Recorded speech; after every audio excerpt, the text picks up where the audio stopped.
Hey guys, welcome to my channel Be with Chemistry. Solution chapter का part 1 और part 2 मैं complete कर चुकी हूँ। आज हम सोल्यूशन चैप्टर का पार्ट 3 करने जा रहे हैं, जो कि कॉलिगेटिव प्रॉपर्टी के बारे में हम इसमें पढ़ेंगे। अगर आपने पार्ट 1 पार्ट 2 नहीं देखा तो आप जाके पहले देख लीजिए उसे। लिंक आपको डिस्क्रिप्शन बॉक्स में मिल जाएगा। साथ ही मैं अपने नोट्स की PDF लिंक डिस्क्रिप्शन में डाल देती हूँ, आप उसे वहाँ से ईजिली ले सकते हैं। तो बिना टाइम वेस्ट किए हम अपना वीडियो लेक्चर स्टार्ट करते हैं। तो जो सबसे पहली चीज़ है हमारी वो है colligative property. Colligative property actual में है क्या? तो सीधी सिंपल तौर पे ये है कि ये प्रॉपर्टी है सोल्यूशन की, जो कि किस पर डिपेंड करती है? Number of solute particle. आप सबको याद होगा सोल्यूट पार्टिकल क्या होता है। तो सोल्यूट पार्टिकल्स वो पार्टिकल होते हैं जो कि हमने सोल्यूशन में स्मॉलर अमाउंट में डाला है। जो लार्जर अमाउंट में वो होता है सॉल्वेंट, और जो स्मॉलर अमाउंट में वो सोल्यूट। तो हमारी कॉलिगेटिव प्रॉपर्टी सोल्यूशन की वो प्रॉपर्टी है जो कि सिर्फ और सिर्फ किस पर डिपेंड करती है? नंबर ऑफ सोल्यूट पार्टिकल पे।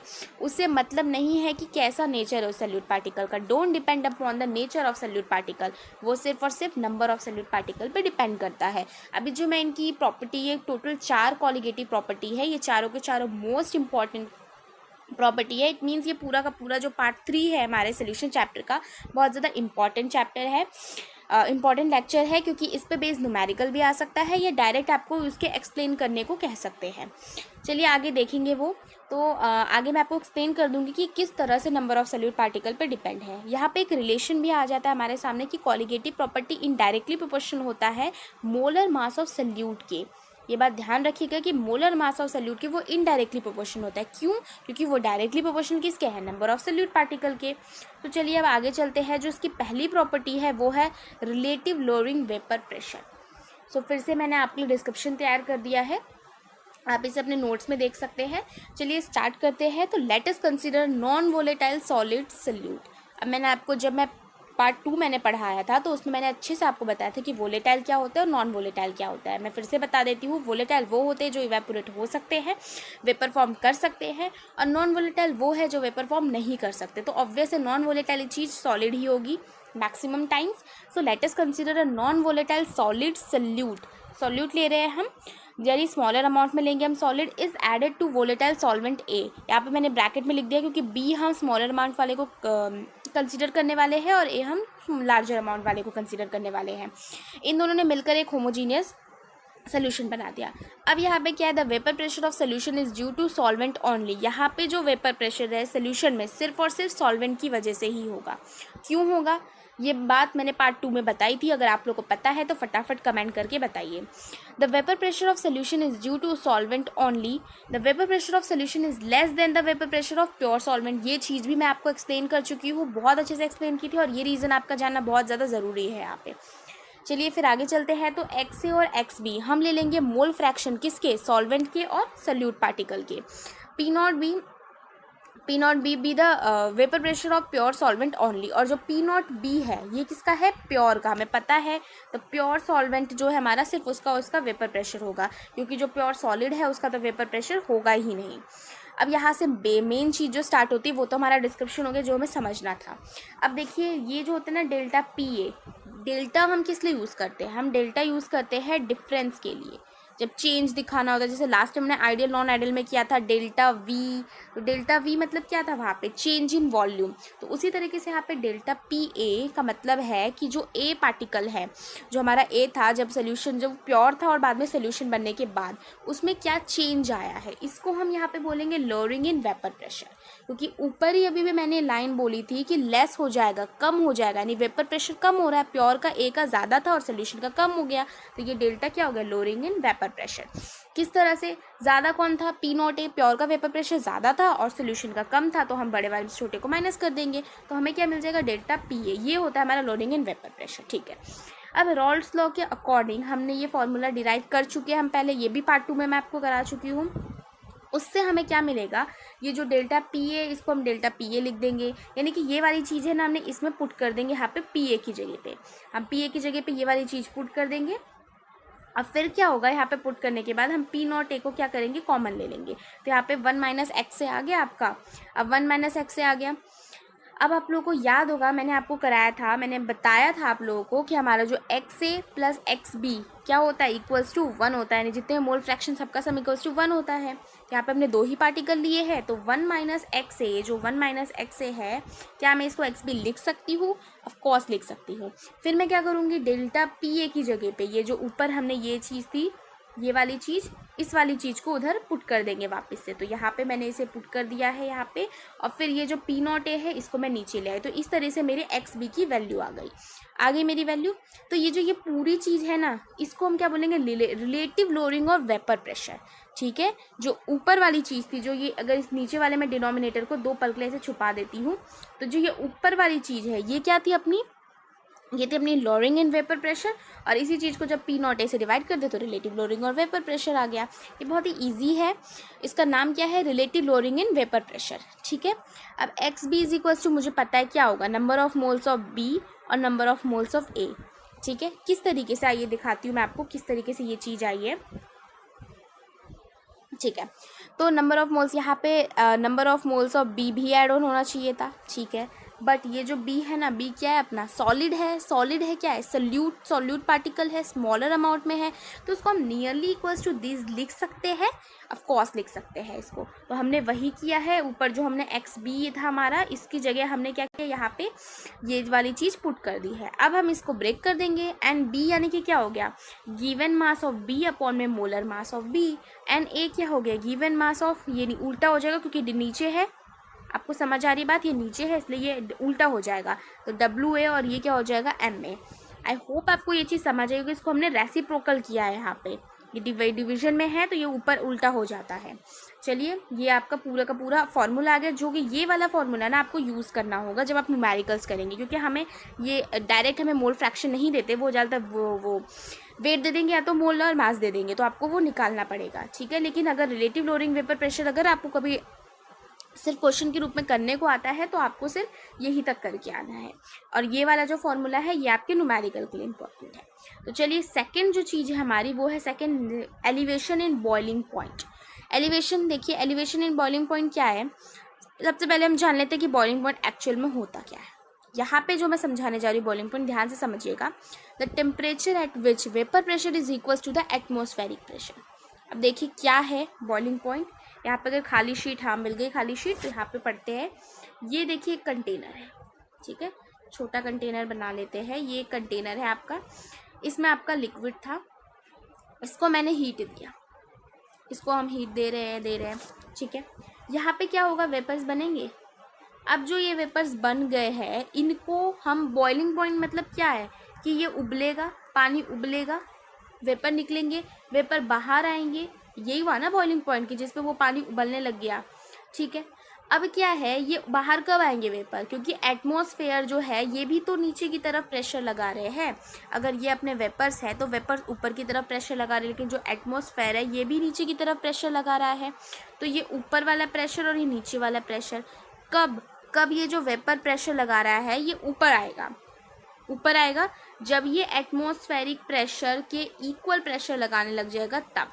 देखिए यहाँ पे यही डेफिनेशन लिखी हुई है, द टेम्परेचर, वो टेम्परेचर जिसके ऊपर जो वेपर प्रेशर लगा रहा है वो इक्वल हो जाएगा किसके, एटमॉस्फेरिक प्रेशर के, यानी कि वो उसका बॉइलिंग पॉइंट हो गया है। अब और हम थोड़े सा हीट देंगे तो जो वेपर्स है वो और प्रेशर लगाएंगे तो जो एटमॉस्फेयर है, एटमॉस्फेरिक प्रेशर है, उससे ज़्यादा वेपर प्रेशर हो जाएगा, तो आराम से वो वेपर ऊपर आ जाएंगे और पानी बिल्कुल बॉयल होने लग जाएगा। तो क्या बॉइलिंग पॉइंट क्या होता है, जिस पॉइंट पे बिल्कुल वो टेम्परेचर जिस पे वो बिल्कुल स्टार्ट हो गया और बॉयल करना बिल्कुल स्टार्ट हो गया है। तो इस तरीके से आपको समझ आ गया होगा ये। नेक्स्ट चीज़ जो है एलिवेशन इन बॉइलिंग पॉइंट, क्योंकि हमारे ये दूसरा जो है इसका नाम ही एलिवेशन इन बॉइलिंग पॉइंट, तो एक्चुअल में एलिवेशन इन बॉइलिंग पॉइंट होता क्या है, तो उसको हम इस तरह से डिफाइन करेंगे, it is defined as a difference in between the boiling point. देखिए यहाँ पे किस किस के बॉइलिंग पॉइंट के बीच डिफरेंस होगा, जो बॉइलिंग पॉइंट है हमारा डिफरेंस हो जाएगा सोल्यूशन और प्योर सॉल्वेंट के बॉइलिंग पॉइंट के बीच में। तो क्या है, जो हमारा एलिवेशन इन बॉइलिंग पॉइंट है ये डिफरेंस है किस किस के बीच में, किस किस के बॉइलिंग पॉइंट के, सोल्यूशन और प्योर सॉल्वेंट के बीच के डिफरेंस में। ओके, तो देखिए एलिवेशन इन बॉइलिंग पॉइंट क्या है कि बॉइलिंग पॉइंट का डिफरेंस किस किस के बीच में, सोल्यूशन और प्योर सॉल्वेंट के बीच में। एलिवेशन देखिए अब क्या है, जो एलिवेशन बॉइलिंग पॉइंट है इसका सिंबल हो गया डेल्टा टी, क्योंकि फिर से यहाँ पे डिफरेंस की ही बात हो रही है। लेकिन पीछे वाले में हम प्योर वाले में से सोल्यूशन का वेपर प्रेशर माइनस कर रहे थे, बट यहाँ पे अगर आप गौर करें तो हम सोल्यूशन वाले को आगे रख रहे हैं, सोल्यूशन वाला बड़ा है, यानी कि बॉइलिंग पॉइंट ऑफ सोल्यूशन ज़्यादा है किससे, प्योर वाले से। किससे, प्योर वाले से। क्यों? क्योंकि देखिए मैंने आपको बताया था कि जैसे कि पार्ट 2 में आपको बहुत अच्छे से एक्सप्लेन किया था, आप समझ जाएंगे इजीली, कि जैसे लिक्विड है, अगर मैंने इसमें सॉलिड पार्टिकल्स डाल दिए तो अब ये वेपर को आने में डिस्टर्ब क्रिएट करेंगे, डिस्टर्बेंस लाएंगे। सो वो डिस्टर्ब हो रहा है, उनको डिस्टर्ब होने की वजह से वेपर लेट आएंगे, लेट आने की वजह से उनका क्या टेम्परेचर, हमें ज़्यादा टेम्परेचर देना पड़ेगा ना। देखिए जैसे ये सोल्यूशन है, ये सॉलिड पार्टिकल्स है हमारे नॉन वोलेटाइल, ये वेपर खुद तो बनाएंगे नहीं, और ये जब ऊपर जाएगा तो इसको भी डिस्टर्बेंस क्रिएट करेंगे, यानी मुझे यहाँ से टेम्परेचर इंक्रीज़ करना पड़ेगा। तो टेम्परेचर इंक्रीज़ करूँगी तो फिर इनमें ज़्यादा एनर्जी आएगी, फिर ये जाएंगे ऊपर, यानी कि मुझे ज़्यादा टेम्परेचर देना पड़ेगा अगर मैं यहाँ पे वेपर्स बनाना चाहती हूँ तो। बट जबकि ये जब प्योर है तो इसमें तो कोई डिस्टर्बेंस क्रिएट करने वाला है ही नहीं, मैंने एक टेम्परेचर दिया, जो इनकी बॉइलिंग पॉइंट होगी उस बॉइलिंग पॉइंट पे अपने आराम से बॉयल हो जाएंगे। क्लियरली बात समझ आई आप लोगों को? तो ये है हमारा एलिवेशन इन बॉइलिंग पॉइंट। तो यहाँ पे सबसे बड़ी गलती जो लोग हो जाती है स्टूडेंट से, आपको लेकिन ध्यान रखनी है कि यहाँ पे बॉइलिंग पॉइंट ऑफ सोल्यूशन ज़्यादा होगा किससे, boiling point of pure solvent से। हम कई बार उल्टा माइनस कर देंगे, हम क्या करेंगे, प्योर वाले में सोल्यूशन का माइनस कर देंगे, जबकि ऐसा नहीं करना हमें। यहाँ पे बॉइलिंग पॉइंट की बात हो रही है, बॉइलिंग पॉइंट किसका ज़्यादा होगा, सोल्यूशन का ज़्यादा होगा। फिर नेक्स्ट चीज़ पे आते हैं, तो यहाँ पे देखिए, यहाँ पे एलिवेशन एंड बॉइलिंग पॉइंट का मैंने डिस्क्रिप्शन लिखा है कि लेट अस कंसीडर एक नॉन वोलेटाइल सॉलिड ले लिया, सॉलिड हमेशा हम बी ही रिप्रेजेंट करने वाले नॉन वोलेटाइल को, इसको हमने ए में ऐड कर दिया, फिर वही दोनों मिलकर होमोजीनियस सोल्यूशन बना लेंगे। Boiling point of solution is greater than the boiling point of pure solvent. वहाँ पे क्या था, वेपर प्रेशर प्योर का ज़्यादा था, सोल्यूशन का कम था। लेकिन यहाँ पे क्या होगा, बॉइलिंग पॉइंट सोल्यूशन का ज़्यादा होगा लेकिन सोल्यूट का कम होगा। ठीक है, अब यहाँ पे जो है ये इसका एलिवेशन एंड बॉइलिंग पॉइंट का ये ग्राफ है, जो कि आपको देख लेना है। मैंने तो कभी एक्सपीरियंस किया नहीं कि ग्राफ बनाने को आया हो एग्ज़ाम में, बोर्ड एग्ज़ाम में, बट ये ग्राफ आप समझ लीजिएगा। अगर आपको इस तरह से क्वेश्चन आता है कि आप एलिवेशन एंड बॉइलिंग पॉइंट को एक्सप्लेन करें, क्वेश्चन किसी भी टाइप से, लेकिन अगर ये होता है मतलब, तो आपको उस टाइम पर अगर आप ग्राफ बना दें तो आपके लिए बहुत ज़्यादा बेनिफिशियल होगा, टीचर पर अच्छा एक्सप्रेशन पड़ेगा। तो आप ग्राफ देख लीजिएगा, ये बहुत ईजी टू समझने के लिए है। चलिए फिर आगे चलते हैं। अब देखिए यहाँ से इंपॉर्टेंट चीज़ फिर स्टार्ट हो जाती है कि experimentally it is found that the elevation boiling point जो है हमारा, वो किस किस के डायरेक्टली प्रोपोर्शनल है, वो मोलैलिटी के डायरेक्टली प्रोपोर्शनल है। मोलैलिटी कौन सा वाला था, जिसमें हम केजी यूज़ करते थे, वॉल्यूम वाला नहीं है, वो मास वाला है, याद रखिएगा, सेकेंड नंबर वाला मोलैलिटी। ठीक है, मोलैरिटी क्या होता है अपना, वॉल्यूम वाला जो लीटर वाला था। ठीक है, चलिए तो आते टॉपिक पे फिर, प्रोपोर्शनल टू मोलैलिटी। तो मोलैलिटी के डायरेक्टली प्रोपोर्शनल, डेल्टा टी भी पता है आपको, elevation and boiling point represent करते हैं, डायरेक्टली प्रोपोर्शनल किसके हो गया, मोलैलिटी के। अब मोलैलिटी का साइन हटाने के लिए हम क्या लगाएंगे, के बी, ये इसको हम क्या बोलते हैं, molar constant of, molar elevation constant, के बी को हम क्या बोलते हैं, मोलर एलिवेशन कांस्टेंट। लेकिन सबका कुछ ना कुछ नाम होता है, तो इसका भी हमने क्या नाम रखा, एबिलियोस्कोपिक कांस्टेंट। अब पहले तो इसकी स्पेलिंग पे भी फोकस कीजिएगा, फर्स्ट थिंग। दूसरी चीज़ इसकी डेफिनेशन पे, एग्जाम में कई बार अगर आपको न्यूमेरिकल दिया जाता है तो इस तरह का पैटर्न होता है कि आपको 1 नंबर का कोई भी क्वेश्चन है, 2 नंबर का आपको न्यूमेरिकल साथ में अटैच आ जाएगा, तो वो 1 नंबर वाले में आपका ये डेफिनेशन कई बार पूछ लेता है, और अगर आपको एक्सप्लेन करने को आया पूरा तो तब भी आपको इसका ज़रूरत है, यानी इसकी तो आपको इंपॉर्टेंट है। तो आपको एबिलियोस्कोपिक कांस्टेंट की स्पेलिंग भी देख लीजिए ध्यान से, और फिर साथ में इसकी डेफिनेशन भी देख लीजिए। तो ये के बी जो है इसको हम बोलते हैं मोलर एलिवेशन कांस्टेंट भी बोलते हैं, और एबिलियोस्कोपिक कांस्टेंट भी बोलते हैं। तो इसकी डेफिनेशन पर अच्छे से फोकस कर लेते हैं, बहुत ईजी है समझने को। देखिए क्या है, मैं आपको इसके साथ लेके दिखाती हूँ। ओके, देखिए molar elevation constant, it is numerically equals to elevation in boiling point when the molality is unity. देखिए ये क्या एलिवेशन इन बॉइलिंग पॉइंट है, तो ये जो चीज़ है ना, ये कह रहा है कि मोलर एलिवेशन कांस्टेंट हमारा न्यूमेरिकली किसके इक्वल हो जाएगा, इसके इक्वल हो जाएगा, एलिवेशन इन बॉइलिंग पॉइंट के इक्वल हो जाएगा। कब, जब हमारी जो मोलैलिटी है वो यूनिटी मतलब क्या है कि 1 हो, हमारी 1 हो। तो 1 कब होगा, तो ये मोलैलिटी अगर 1 हो जाएगी तो उस टाइम पे हमारा क्या होगा, ये एलिवेशन इन बॉइलिंग पॉइंट किसके इक्वल हो जाएगा, हमारे हमारे एलिवेशन एंड बॉइलिंग पॉइंट हमारा इक्वल हो जाएगा इबुलियोस्कोपिक कांस्टेंट के। बात समझ आ गई? ये बहुत इजी है, ये डेफिनेशन आप इजीली लर्न करके रख सकते हैं, बस इसकी स्पेलिंग पे फोकस कीजिएगा। और इसी तरह से दूसरा फ्रीजिंग पॉइंट में भी आ जाता है तो लोग उसमें बच्चे उनसे कन्फ्यूज़ हो जाते हैं, तो आपको वो चीज़ ध्यान रखनी है। चलिए नेक्स्ट चीज़ पे आते हैं। इसके आगे अब हम क्या करेंगे, जैसे कि ये था हमारा मोलैलिटी, बिल्कुल ये था मोलैलिटी। अब इस मोलैलिटी को हम एक्सप्लेन कैसे करेंगे, तो डेल्टा टी भी है अपना, के भी था ही अपना, ये 1000 से मल्टीप्लाई क्यों करा मैं आपको दिखाती हूँ। हम क्या करेंगे ना, यहाँ पे मोलैलिटी का फॉर्मूला पुट कर देंगे। था number of moles of solute, solute भी था हमारा, अपॉन में मास ऑफ किसका, सॉल्वेंट का, सोल्यूशन का नहीं, सॉल्वेंट का मास, और 1000 से मल्टीप्लाई करते ही है, अगर किस में है, ग्राम में, केजी में है तो मल्टीप्लाई नहीं करेंगे। फिर हमने इसको क्या किया, नंबर ऑफ मोल्स को आगे खोल दिया। नंबर ऑफ मोल्स क्या हो जाएगा, ये हो जाएगा गिवन मास अपॉन में मोलर मास, इस तरह से। और ये WA है ही, KB है ही, WA है ही, 1000 है ही। तो इस तरीके से ये वाला जो फॉर्मूला है इसको आप किस में यूज़ करेंगे, न्यूमेरिकल्स करने में। अगर हम फॉर्मूला को इस तरह से एक्सप्लेन करके लिख के समझते हैं तो न्यूमेरिकल्स करते वक्त हमें दिक्कत नहीं आती, साथ में हमें ये सब फॉर्मूले भी याद होते, रिवाइज रहते हैं। तो इसलिए मैं आपको पूरा लास्ट तक जो फॉर्मूला जहाँ तक होगा वहाँ तक मैं आपको बिल्कुल ईजी फॉर्म में एक्सप्लेन करके देती हूँ। तो ये वाला फॉर्मूला आपके न्यूमेरिकल में यूज़ होगा। अब आते हैं थर्ड चीज़ पे, depression and freezing point. So depression and freezing point क्या है, इसको हम तो डेल्टा TF से रिप्रेजेंट कर देंगे, ठीक है। सबसे पहले हम फ्रीजिंग पॉइंट ही जान लेते हैं, बहुत इजी है। It is defined as the temperature which at which the vapor pressure of liquid state of a component is equals to the vapor pressure of solid state of the component। तो वो temperature जिस पे जो vapour pressure हमारे liquid state वाला सामान जो है वो, और ऑफ अ कंपोनेंट किसके इक्वल हो जाएगा, vapour pressure of solid state of the component. तो उस वाले टाइम पे उस वाले टेम्परेचर को हम क्या बोलेंगे, फ्रीजिंग पॉइंट। आई होप आप लोगों को ये चीज़ समझ आ गई होगी।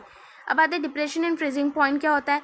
फिर उसी की तरह है कि it is define as the difference in the freezing point pure solvent और फ्रीजिंग पॉइंट ऑफ सोल्यूशन। जैसे वहाँ पे बॉइलिंग पॉइंट ऑफ सोल्यूशन और सॉल्वेंट के बीच में था, वैसे सेम टू सेम यहाँ पे भी फ्रीजिंग पॉइंट ऑफ सोल्यूशन और प्योर सॉल्वेंट हो जाएगा आपका, ठीक है। अब यहाँ पे फिर वही है कि फ्रीजिंग पॉइंट किसका ज़्यादा होगा, प्योर वाले का ज़्यादा होगा, ऑब्वियस है प्योर वाले का ज़्यादा होगा, और किसका कम होगा, जो हमारा जो सोल्यूशन वाला है उसका कम हो जाएगा, ठीक है। फिर से इस पे आ जाते हैं हम, ये जो हमारा डिस्क्रिप्शन मैंने बनाया है, तो when a non volatile solid solute, यहाँ पे सॉलिड सोल्यूट क्या होगा मैंने नहीं लिखा है, ये होगा B। Solid solute is added to, किस में ऐड किया हमने, नॉन वोलेटाइल सॉल्वेंट में, और उससे क्या हो गया, एक होमोजीनियस सोल्यूशन बन गया। हमें पता है कि फ्रीजिंग पॉइंट किसका ज़्यादा होगा, सोल्यूशन का। Freezing point of the solution is less than the freezing point of pure solvent. तो प्योर सॉल्वेंट का फ्रीजिंग पॉइंट ज़्यादा होगा किसके मुकाबले, सोल्यूशन के मुकाबले।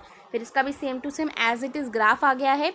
ये दोनों ग्राफ आपको पता ही है, आपको क्यों याद रखना है, मैं पिछले में एक्सप्लेन कर चुकी हूँ। फिर से जो इंपॉर्टेंट चीज़ आती है, अब देखिए यहाँ से फिर से वही experimentally it is found that depression and freezing point में किसके डायरेक्टली प्रोपोर्शनल है, आपके मोलैलिटी के डायरेक्टली प्रोपोर्शनल है। फिर हम वही डायरेक्टली प्रोपोर्शनल का साइन हटाने के लिए हम क्या लगाएंगे, KF लगा देंगे। KF को हम क्या बोलेंगे, मोलर, वहाँ पे क्या था KB, और KB क्योंकि बॉइलिंग था, यहाँ पे फ्रीजिंग है। KB को हम क्या बोलते थे, मोलर एलिवेशन कांस्टेंट, बट यहाँ पे KF है तो KF को हम क्या बोलेंगे, मोलर डिप्रेशन कांस्टेंट। और इसका भी एक अपना नाम कर रखा है हमने, क्या है वो, क्रायोस्कोपिक कांस्टेंट। तो ये क्रायोस्कोपिक कांस्टेंट आपको याद रखना है। फिर उसी तरह से मोलर एलिवेशन कांस्टेंट का भी आपका बहुत ईजी है, बिल्कुल सेम टू सेम उसी की तरह लगभग। देखिए क्या है, it is numerically equals to the depression in freezing point. किसकी न्यूमेरिकली इक्वल है, डिप्रेशन इन फ्रीजिंग पॉइंट के। ये कब, जब मोलैलिटी हमारी क्या हो जाएगी, यूनिटी, यानी कि क्या हो जाएगी, 1 हो जाएगी। तो बिल्कुल उसी की तरह है, इजी टू लर्न है, और एग्जाम में भी बहुत बार आता है। तो स्कोरिंग है, तो डेफिनेशन बहुत स्कोरिंग हो गया। अब आगे आते हैं, सेम टू सेम हमने यहाँ पे भी वही काम किया, यहाँ पे मैंने डायरेक्ट ही लिख दिया है, तो आप उसका फॉर्मूला डायरेक्ट मोलैलिटी का हमने पुट कर दिया यहाँ पे। तो हमें ये वाला फॉर्मूला आ गया जो कि हमें न्यूमेरिकल में बहुत ज़्यादा यूजफुल होने वाला है। अब एक जो नई चीज़ आ जाती है आपके लिए, वो है हमारा ये ऑस्मोटिक प्रेशर, ठीक है। तो ऑस्मोटिक प्रेशर करते हैं स्टार्ट।